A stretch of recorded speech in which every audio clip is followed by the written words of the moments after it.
بسم اللہ الرحمن الرحیم۔ حضرت ابراہیم علیہ السلام کی مہمان نوازی کا بڑا شہرہ تھا۔ وہ اس وقت تک کھانا نہیں کھاتے تھے جب تک کوئی مہمان دسترخوان پر ساتھ نہ بیٹھتا تھا۔ ایک بار ایسا ہوا کہ ایک ہفتہ تک کوئی مہمان نہ آیا۔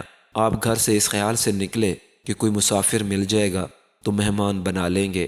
اسی تلاش میں انہیں ایک کمزور ناتوان بوڑھا شخص نظر آیا جس کا بھوک سے برا حال تھا۔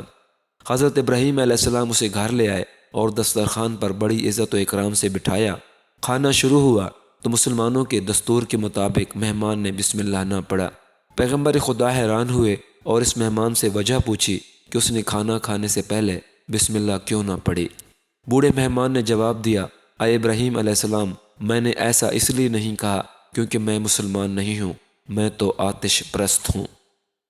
حضرت ابراہیم علیہ السلام نے یہ سنا تو انہیں افسوس ہوا کہ ایک ایسے شخص کو وہ مہمان بنا کر لے آئے جو مسلمان نہیں تھا۔